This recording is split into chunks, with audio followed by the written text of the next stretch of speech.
Alright, this is like take 1400. But I think this one is it.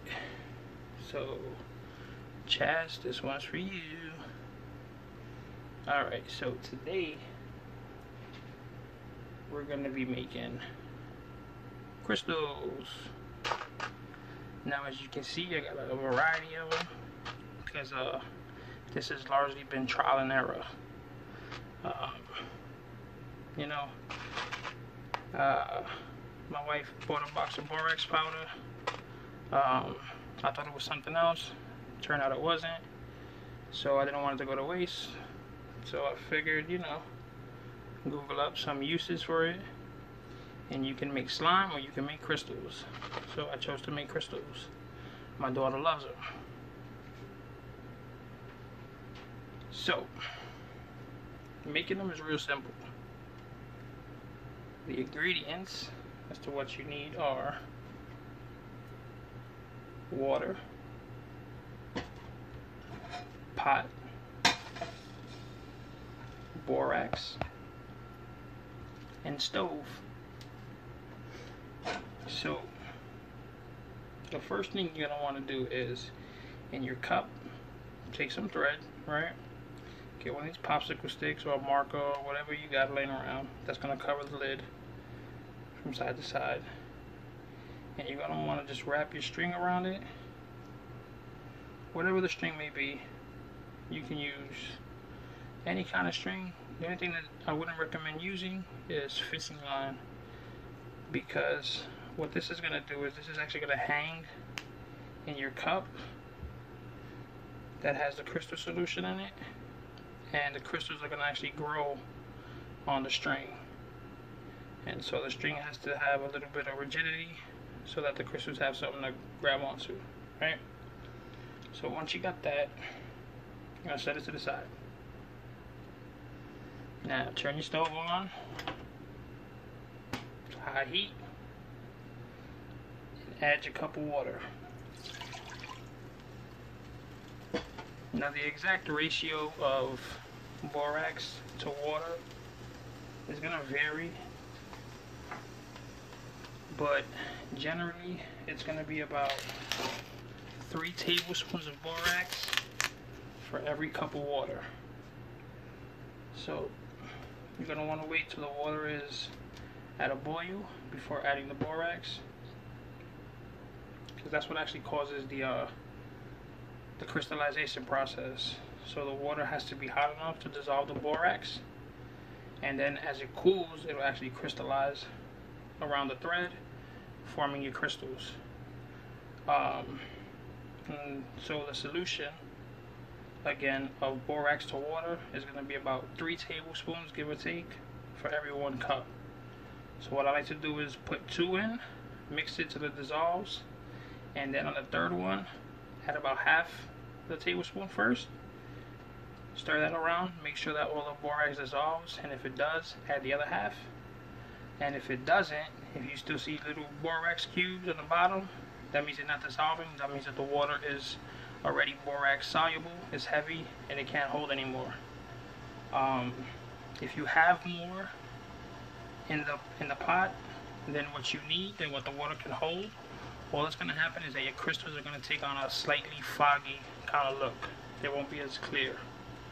So just take that into consideration. Alright, but once your water is boiling, you're going to want to go ahead and 2 tablespoons of the borax, and you're just going to give that a quick stir.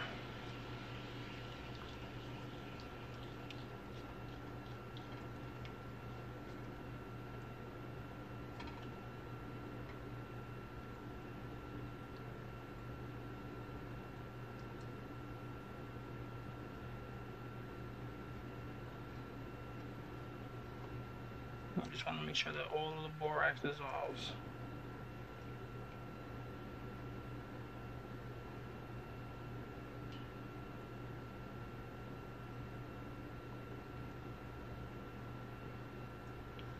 Now, I'm not too sure if there's any dangers involved with breathing in the fumes, but this is detergent booster, so keep that in mind. Don't go sticking your nose in the pot. Alright, but you see the 2 tablespoons, they dissolved. See how the water's clear? So now you add the third. And again, like I said, I do half and then the other half. So about half.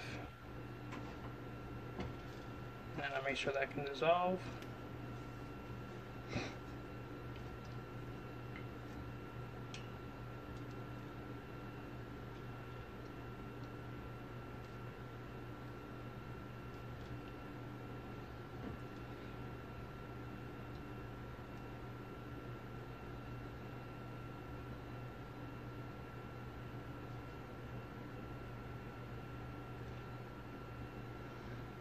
I don't know if you can tell on camera, but it's beginning to look a little cloudy. It's looking like that might be all that the water can hold.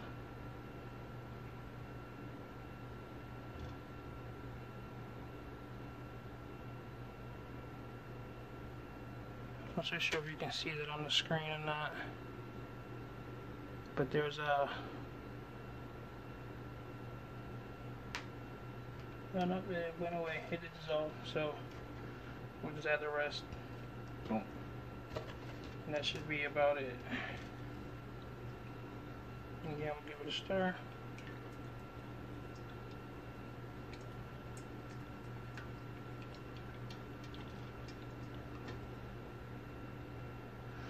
And alright, so you see that on the bottom right there? See that a little bit? That's not dissolving. That's because the water can't hold any more borax. So I'm actually going to go ahead and try to scoop that out. And now our water is like borax heavy. It can't hold any more borax. So at this point, you'd want to take your food coloring, if that's what you're using to color your crystals, and go ahead and turn the flame off. And now you would add your coloring. I use something a bit different for my colors, and that is printing ink. I find that it just works a lot better. Plus, it's all I had laying around. So I just squeeze a few drops in, and give that a quick mix.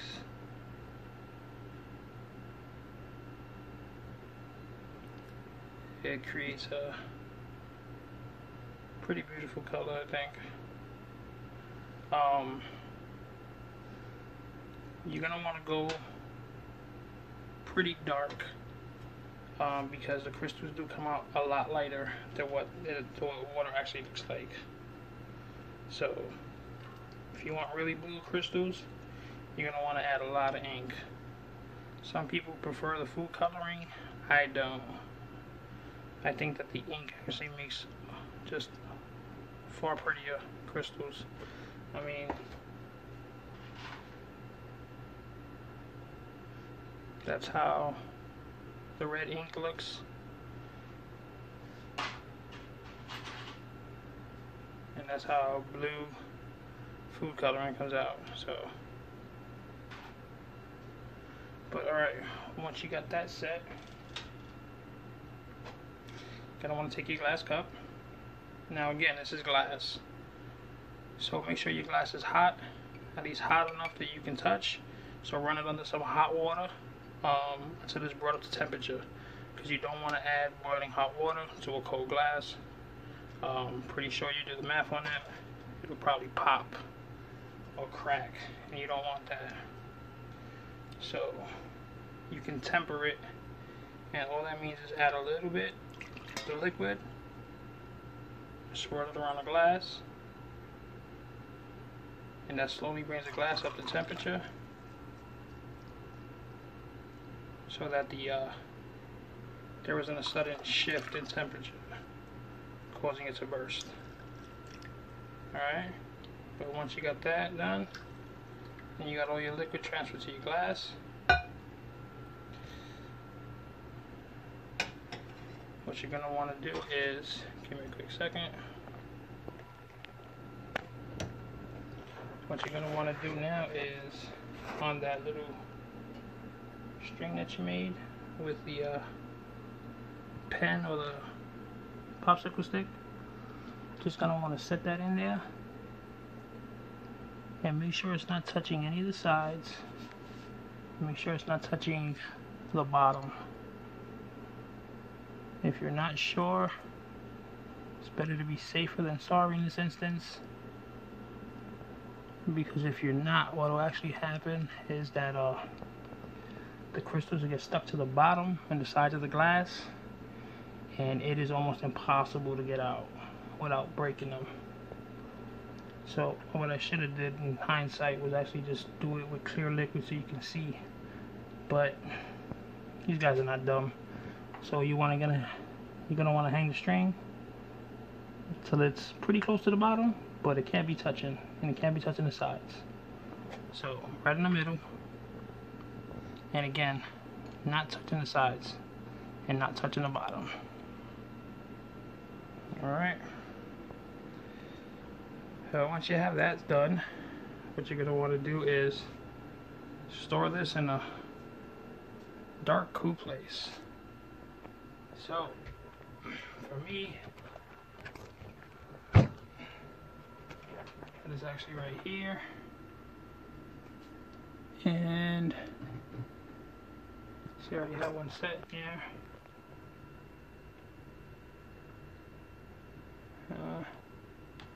I just put it in though, so it's nowhere near ready.